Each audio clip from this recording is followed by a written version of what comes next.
On a scale from 1 to 10, 1 meaning really bad, 10 meaning really great, how do you feel about yourself?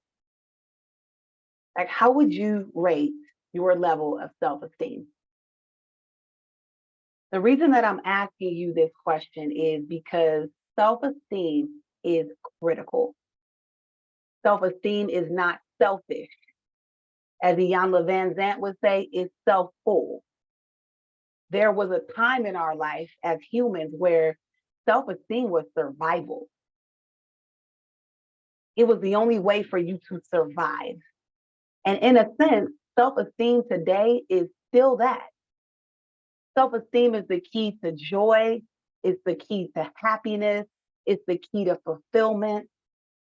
And as Dan Pena would say, self esteem is the key to high performance because you want something. You want something out of life. You desire something different than what has happened in the past, what you have received in the past, or what you are receiving right now. You have that desire. But we got to move from external to internal. There's something that has to shift inside of us. And the question that you want to ask yourself is, what do I believe about me? What do you believe about you? Is your belief system based on what somebody else told you when you were growing up? Or that environment that you were in as a young person or even as an adult?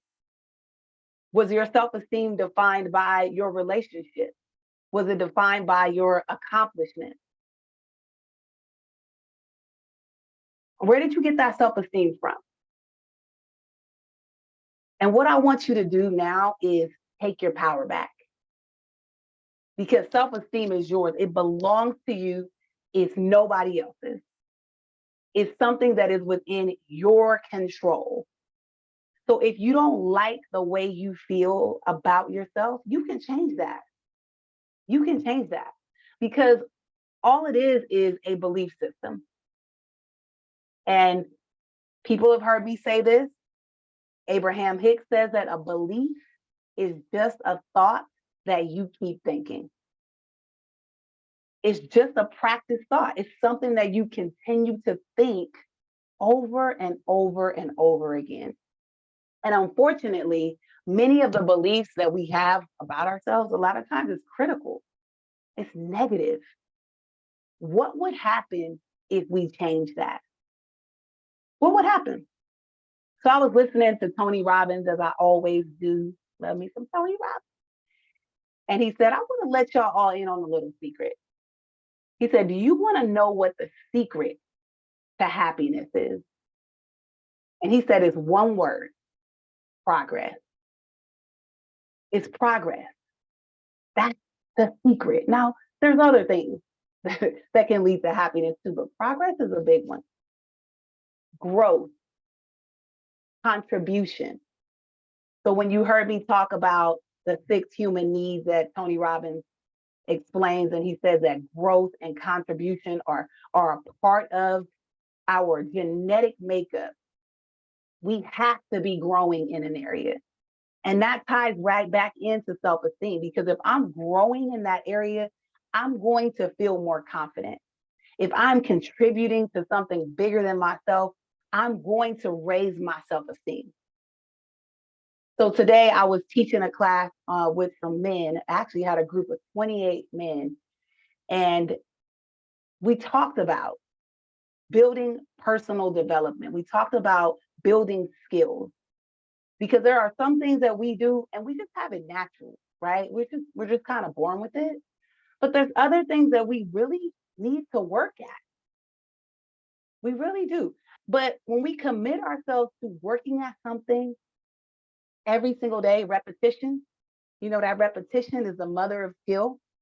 So anything that I continue to do over and over and over, I'm going to get better and better and better at it.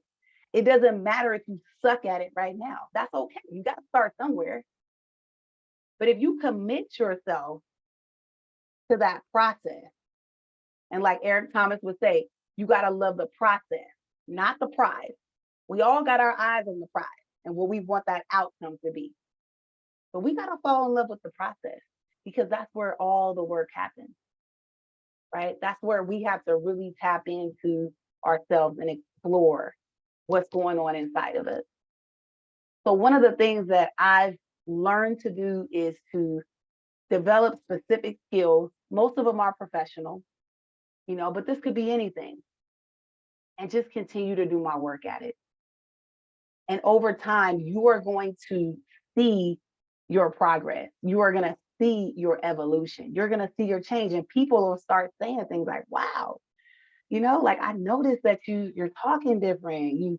You're acting different, you dressing different, whatever, your energy is shifting. You're so much more positive or whatever that is. People are going to pick up on like, what you doing differently? What's happening here? And it's all a change in the mind. It's the mindset. You can change your whole identity by changing your thoughts. So the next time that you have a negative thought about yourself, Ed Milet says this too. He's like, you need to build a bigger thought. Sometimes people will say, oh, you just got to scratch that. I'm not scratching, but you just got to just get rid of that thought or just stop thinking negative thoughts. And that's true in a sense.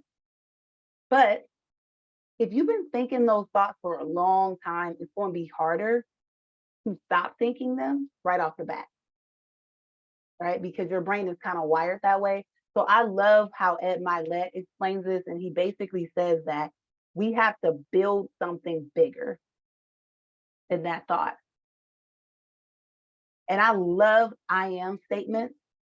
I am confident, I am worthy, I am deserving, I am prepared, right? I am brave, I am courageous, I have everything that I need, right? I am chosen, I am seen, I'm loved, I'm whatever this is, I am.